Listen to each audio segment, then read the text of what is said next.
God's peace and mercy be on all of you, my friends, distinguished guests, and of course, little ones. It's a privilege to serve. You've just heard Dr. Tariq, who I agree with Noman. When I look at Dr. Tariq, he exhausts me. I don't know, what do you have for breakfast, Dr. Zab? So, you've just heard one of Three Meem's mottos is humanity. Now, when the effects of COVID became really palpable, the world took a step back and they began to reflect. And what we realized is how immersed we were in our own worlds, in our own success story, in our own folly and play, when we had neighbors, friends, colleagues, and even family members who were drowning from what life simply throws at us. And this was magnified in COVID, and you don't need me to elaborate anymore. The prevalence of mental health in this country, and probably globally, but in this country alone, the prevalence of mental health doubled within a year. The prevalence doubled.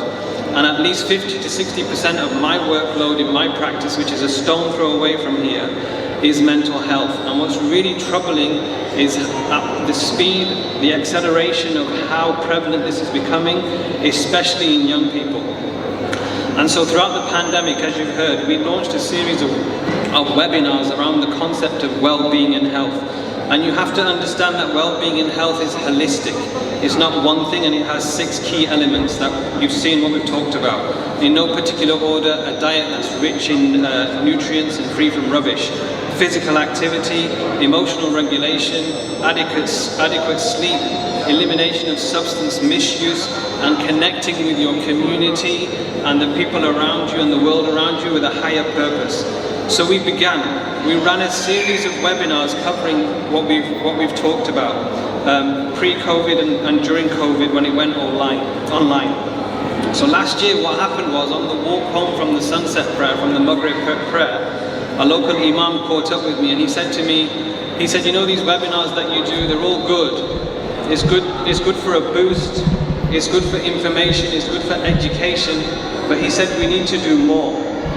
He works as a chaplain at Manchester Royal Infirmary, and he said to me that often he gets called Muslims.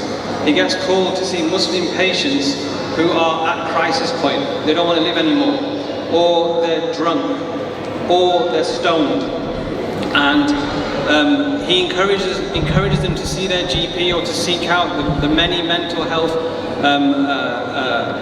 services that are out there that are free to access.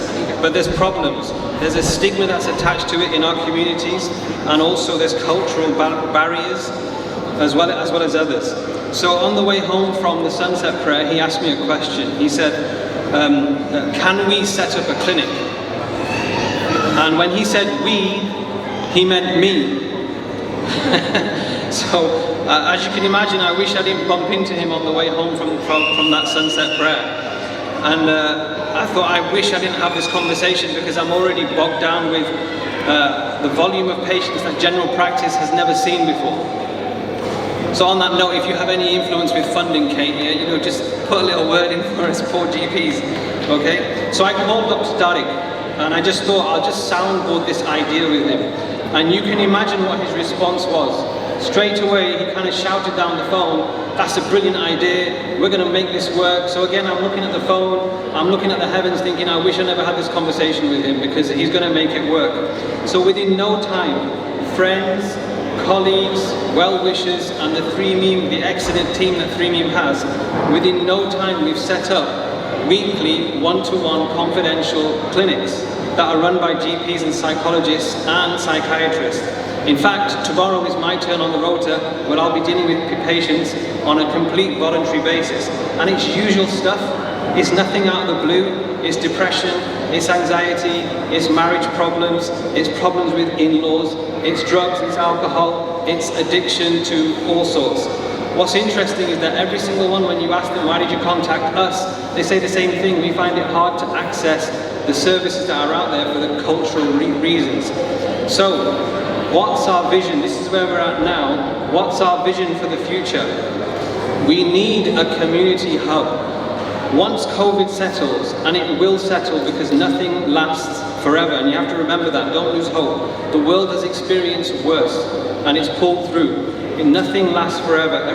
One more day in this is one more day less in this mess, okay, that we're in. So nothing lasts forever. But when things do settle, what we need is a place, a hub where we can, because this is our vision, where we can have clinics where anybody, any race, any gender, any religion, potentially any age, and yes, any supporter of any football team except Liverpool can come and they can access this service. Now, we've struggled to hire rooms because of COVID. There's too much red tape with COVID restrictions. So we've really struggled to find a room, a space to host this, so it's all online.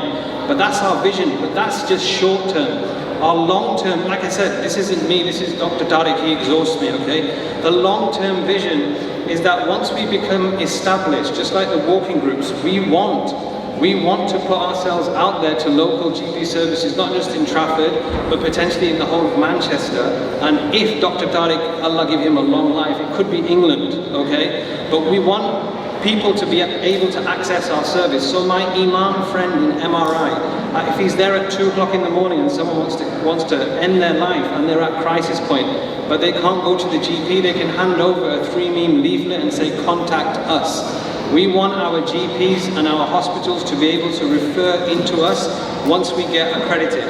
Why? Because remember one of the mottos, humanity. And look, we feel that if we don't do this, who will do it? And if not now, when there's such a pressing need, then I ask you, my friends, when? And that's why there's a massive need that we need this support from everybody. My Habib, my Prophet sallallahu alaihi wasallam taught me that the best of people, this is a definition of who's defined as the best. The best of people are those that serve. Sayyidul Qawm Khadimuhum. The best of people are those that's in the service of others. Now remember, the last thing I'll say, that sometimes the smallest act of service that you give to people can be enough to lift them out of their drowning that I mentioned before. I'll leave you with a patient who said something to me. He says it to me often. He says, Doc, if I never met you and you didn't convince me to run, I'd be dead. And this is what we're all about. We're trying to help our fellow countrymen, our fellow colleagues, friends, family, neighbours to just come out of that state of drowning. And we ask Allah subhanahu wa ta'ala for support. Thank you very much for listening to me.